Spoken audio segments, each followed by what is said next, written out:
अस्सलामुअलैकुम व्यूअर्स। जैसे कि पिछले लेक्चर में हम लोगों ने फिज़िक्स में इंट्रोडक्शन किया और फिज़िक्स के जो मेन ब्रांचेस थे उनको डिस्कस किया। फिर उन मेन ब्रांचेस के अंदर जो हमारे पास सब ब्रांचेस आ रहे थे उनको भी हमने डिस्कस किया। वो तो सिर्फ हमने फिज़िक्स में इंट्रोडक्शन किया।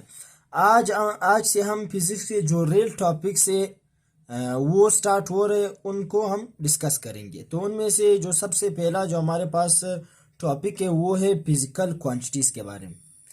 देखते हैं फिजिकल क्वांटिटीज़ क्या होते हैं। फिजिकल क्वांटिटीज़ जिससे पी क्यू सी भी रिप्रेजेंट किया जा सकता है, यानी फिजिकल क्वांटिटीज़ का जो शॉर्ट फॉर्म है वो पी क्यू है, यानी फिजिकल क्वांटिटीज़।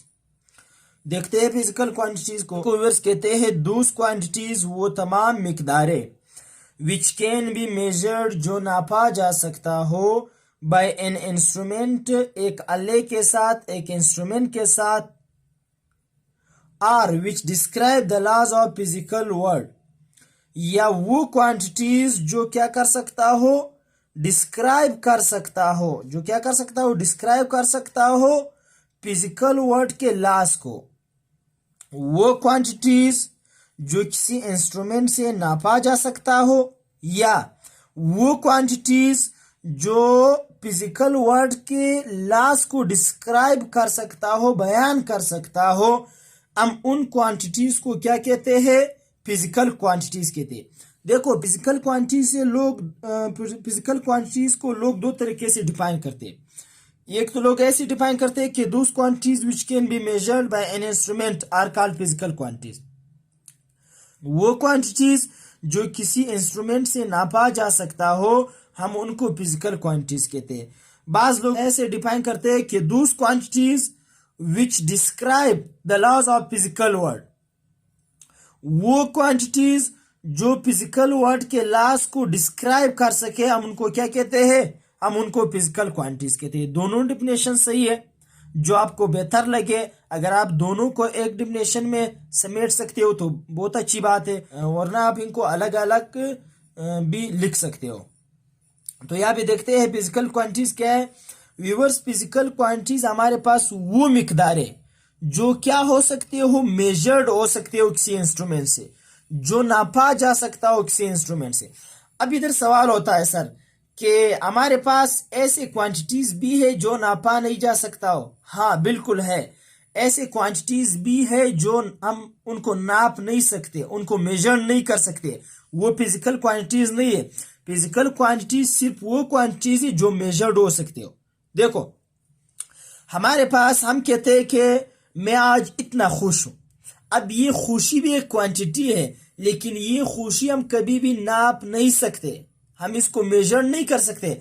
किसी को आपने ऐसा बोलते हुए नहीं सुना होगा कि वो कहेगा कि आज मैं 30% खुश हूं, आज मैं 40% खुश नहीं। वो सिर्फ कहते हैं कि मैं खुश हूं। तो ये ऐसी क्वांटिटीज है जैसे कि गम हो गया, खुशी हो गया, ये हमारे पास तमाम ऐसे क्वांटिटीज है जिनको हम मेजर नहीं कर सकते। जबकि वो क्वांटिटीज जो मेजर्ड हो सकते हो, जो जिनको हम नाप सकते हैं, जैसे कि हमारे पास लेंथ है, लंबाई, कोई डिस्टेंस है, हम उनको मेजर कर सकते हैं। 2 पॉइंट के बीच डिस्टेंस है, हम उनको मेजर कर सकते हैं, सही है।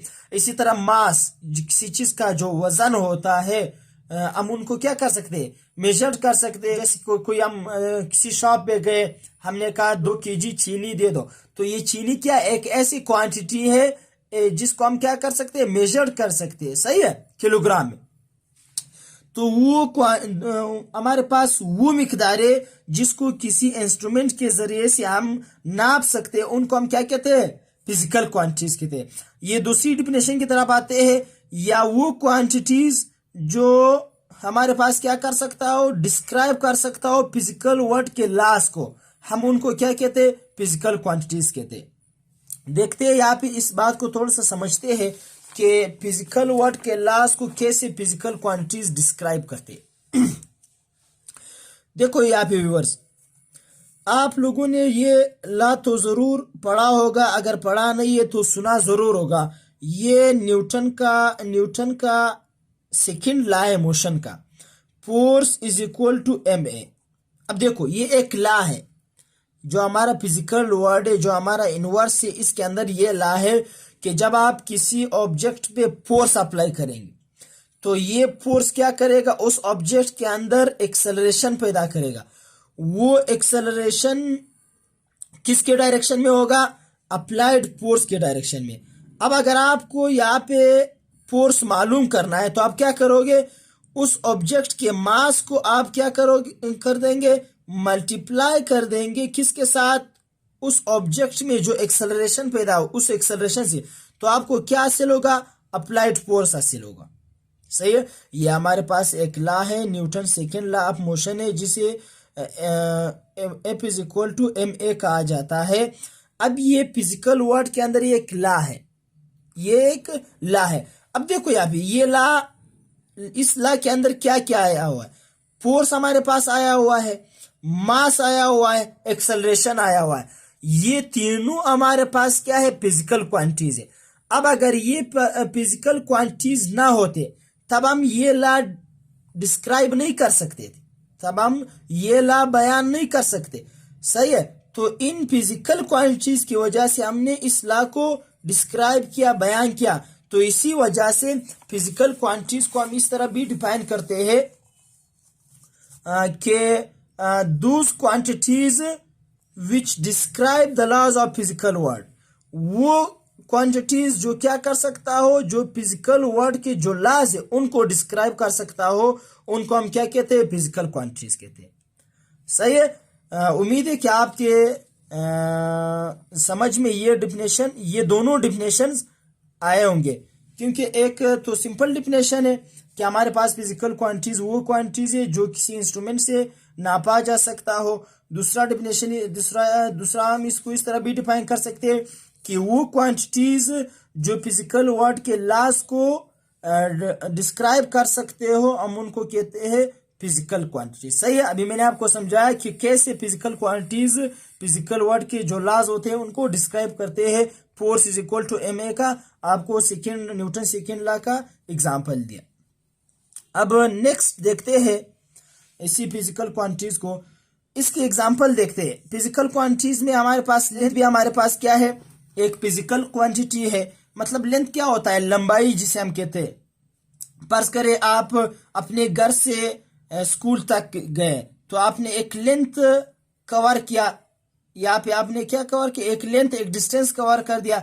ये क्या है, लेंथ, ये एक फिजिकल क्वांटिटी, इसको हम मेजर कर सकते हैं। इसी तरह जो मास होता है, रोजमर्रा जिंदगी में हम चीजों को लेते हैं, मास के अंदर हम उनको मेजर करते हैं। जैसे कि हम चीनी की दुकान पर जाते हैं, हम चीनी उठाते हैं दुकान से, तो हम वो हमें मास, उसका मास मेजर करके देता है कि ये 2 kg है, 3 kg है, 4 kg, इस तरह हमें देते। सही है।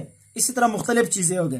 फिर हमारे पास जो टाइम है, ये भी क्या है, एक फिजिकल क्वांटिटी, इसको हम मेजर कर सकते हैं। और फोर्स, ये भी क्या है, एक फिजिकल क्वांटिटी है, इनको हम मेजर कर सकते हैं। सही। इनमें जो पहले 3 है वो हमारे पास बेस क्वांटिटीज है, और ये जो चौथा है ये क्या है, ये डिराइव्ड क्वांटिटी है। सही। इनको फिर हम डिस्कस करेंगे, ये फिजिकल क्वांटिटीज के टाइप्स आएंगे, बेस और डिराइव, ये फिर हम नेक्स्ट लेक्चर में डिस्कस करेंगे। यहाँ पे 2 पॉइंट्स और लिखे, इनको समझते हैं फिजिकल क्वांटिटीज के मुतालिक। A physical quantity is represented by a numerical value with a proper unit. कहते हैं एक फिजिकल क्वांटिटी, जो भी फिजिकल क्वांटिटी हो, इसको हमेशा किस चीज से रिप्रेजेंट किया जाता है, एक न्यूमेरिकल वैल्यू से, और उस न्यूमेरिकल वैल्यू के साथ एक प्रॉपर यूनिट होता है। जब एक न्यूमेरिकल वैल्यू आ जाए, उसके साथ एक प्रॉपर यूनिट आ जाए, इस चीज से हम क्या करते हैं, किसी भी फिजिकल क्वांटिटीज को रिप्रेजेंट करते हैं। मिसाल के तौर पर कैसे एक न्यूमेरिकल वैल्यू और प्रॉपर यूनिट से हम किसी भी फिजिकल क्वांटिटीज को रिप्रेजेंट करते हैं। देखो, कोई शख्स है, उसने 5 kg चीनी उठा रखा है, तो अगर हम उससे पूछेंगे कि आपने कितनी चीनी उठाया, तो वो क्या कहेगा, वो कहेगा मैंने 5 kg चीनी उठाया है। अब देखो, ये जो 5 उसने कहा, ये क्या है, ये इस क्वांटिटी का न्यूमेरिकल वैल्यू, ये क्या है, न्यूमेरिकल वैल्यू है। देखो, ये जो चीनी है एक फिजिकल क्वांटिटी है, मास है, इस मास को उसने किस तरह डिस्क्राइब किया, किस तरह रिप्रेजेंट किया। उसने कहा मैंने 5 kg उठाया है, तो ये 5 एक न्यूमेरिकल वैल्यू है और ये kg जो है ये इस मास का क्या है, यूनिट है, एक प्रॉपर यूनिट है। अब न्यूमेरिकल वैल्यू के साथ उसने एक यूनिट लगाया, तो न्यूमेरिकल वैल्यू और एक प्रॉपर यूनिट से ही किसी भी फिजिकल क्वांटिटी को हम रिप्रेजेंट कर सकते हैं, डिस्क्राइब कर सकते हैं। सही है।